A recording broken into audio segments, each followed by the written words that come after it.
Some of the most expensive words that you can mutter in your business, in your current leadership role, whatever it is I can figure it out myself. High performers, high achievers, leaders, business people, entrepreneurs, even other coaches, they run this exact same pattern and they don't even realize that it's happening.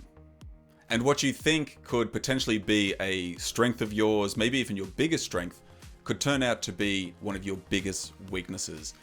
You may call it independence, going it alone, doing it all yourself, but it's actually strategic isolation. So let's have a look at what's actually going on here.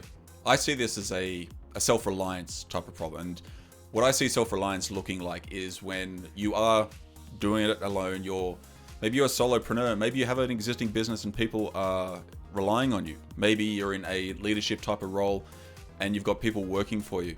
And it's that mentality when you're saying to yourself, that self-reliance where you're like, I can do this by myself, right? I've always done it by myself. I don't really need any help. That sounds quite funny, but you're thinking, I don't really need any help, or no matter what, I can figure it out, which sounds strong, right? And it does sound really independent. But that is when self-reliance starts to become a problem for a number of reasons. And the main reason is how over the years we tend to be conditioned into believing things which just aren't true, such as, if I need help, then that's a sign of weakness, or there's a weak part in me. Maybe it's about, if I ask for support, then it means I'm not actually capable enough of fulfilling my dreams or going after my goals. Or that real success. Real success means that I've got to be solo and go it alone. And you see so many people out there that talk about how they've personally built their empire or their brand or their business, and they're making X number of dollars every single month.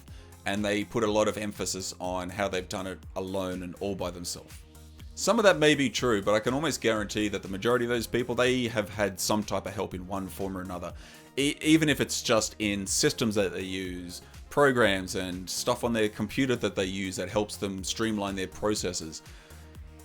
But the thing here is that this type of thinking, this type of belief structure and this way of thinking within inside yourself actually cost you quite a lot. It costs you in time by spending years being stuck in the exact same place because your ego is getting in the way and you're not asking for any help. All that time researching or learning or really just trying to understand everything without actually doing some of the more practical and actionable steps which are going to move you forward. And a big one for me is that processing alone instead of getting support and trying to figure out everything all by yourself without actually streamlining it and creating more time and reaching out and getting support and being in that environment where support is openly offered. That was a really big one for me, and still is sometimes as well, as I kind of build everything by myself. But I recognize that processing it alone isn't going to be the best way to serve me. And all that keeps you stuck in a loop, a repetitive, ongoing loop where you've convinced yourself that you should be able to solve everything yourself. I've had so many times in my own career and in my own work where I wanted to figure out something by myself. I wanted to take that action. I wanted to learn a new system. I wanted to learn how to, edit videos and things like that. But at the end of the day, it took me way too long, consumed way too much of my time to actually get where I wanted to be. And I had to shortcut that with asking for help, reaching out to people, connecting with people on social media that I can follow their work and get some tips, reading or watching videos on YouTube or whatever it may be. But I realized that the cost to me was actually becoming more significant than I could handle. And it was actually creating more overwhelm for me because a lot of that learning as you go type of work, particularly when there's so many new things that I wanted to learn and do, it actually took me away from the thing which really moves my business forward, which of course is creating clients and reaching out to people and having conversations. And I get how hard it is to let go of that type of thinking because it gets so ingrained in our psyche. Ego really steps up and tries to kind of hold you in place because who am I to ask for help? But ultimately, it's the type of thing that if you want to get past it, if you want to speed up your processes, if you want to get better, you have to humble yourself and find the resources you need and ask for that support. So if this feels very familiar, let's go through the actual framework or the pattern which is happening at the time, because awareness is going to be one of those keys to help you move forward and become unstuck with it. By understanding what's actually happening at the time, and catching it before it turns into something which is going to stop you from your progress. The first part is the self-reliance. This is the pattern that usually begins with something quite positive, like self-reliance, being independent. That's a good thing, right? We are told so much these days how being strong and independent is a really good thing, and there is a lot of power to it. Taking responsibility for yourself, holding yourself accountable, being capable, more importantly, not being needy. That all sounds great, strong, powerful buzzwords, and the type of dialogue that you tend to have for yourself in this moment is when you say things like, it's all right, I got this, I can handle this, I got the skills, I got the talent, I don't want to be a burden to anyone by reaching out and asking for help, or you know what, I'll work it out, I'll figure it out myself. Now, all of those are good. However, a lot of that thinking, as powerful as it sounds, can hold you quite stuck. Because if you will work it out, which you have the potential to do, and you're spending all this time and energy into working it out, for example, how much time are you wasting on not doing the other things? Because you're spending all this time working it out when you can make things much quicker for yourself and speed up your process. And a lot of this stuff is coming directly from your past. Maybe it's in childhood, maybe it's in your early career when you first got started in work, maybe it was a time when you were in a survival type of mode, maybe it was somewhere along the way where you actually learned that asking for help wasn't safe or wasn't available, or it made you less than who you are. Maybe you felt unsafe because when you asked for help and you got shut down, then you kind of learned that, well, I don't need to ask for help because no one's actually going to help me. And it's amazing how powerful and how strong these beliefs are, or these experiences are, because they are ultimately affecting where you are today.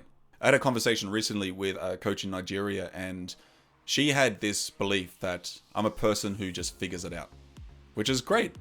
But she used that to spend more time in researching, in using information she already had, in processing everything by herself, and that was her default.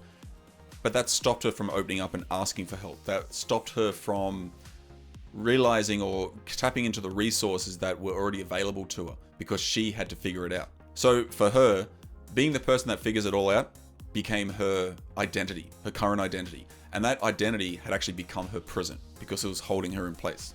And this type of thinking for her had been quite good up until a point, because it had served her to get to the point that she's at today, but it's not going to get her to where she needs to go next. The second part is the strategic isolation that gets created. And this is when you're shifting from healthy to harmful to you. And this is where self-reliance crosses a line into strategic isolation. And so you're not just being independent, you're actively avoiding help at this stage. So what does strategic isolation actually look like for you? So this is where you're staying stuck in the same spot for months or even years. It's when you're convincing yourself that if there's something to figure out, that you'd have figured it out by now. You know, I would have got this by now. I would have figured it out by now if there was something to figure out. It's when you're in your research loops, when you're constantly learning, constantly trying to grow, but never actually executing on the things which you're absorbing and learning. It's when you're processing everything internally. And this is an area that I really struggle with sometimes as well, because naturally I'm an introvert, so I do a lot of deep reflection and thinking rather than actually saying and doing sometimes.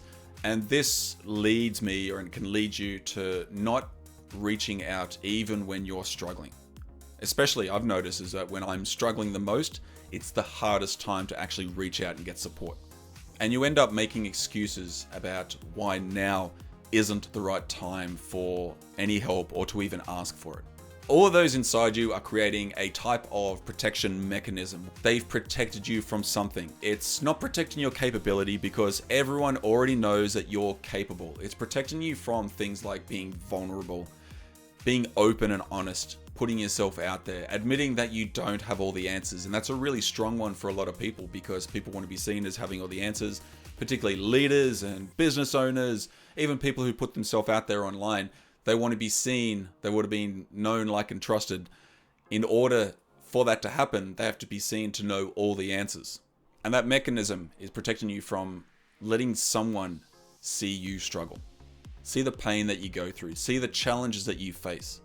For a long time, I kept myself in a strategic isolation, although I didn't really cop that it was a strategic isolation at the time. I just convinced myself that I like my own space, I like my own time, which is true. But I also started to recognize when it was becoming more of a curse rather than something that's helpful. And this cost me a lot of potential relationships that I wasn't making because I wasn't doing outreach. It cost me a lot of time because I was spending more time trying to figure everything out myself.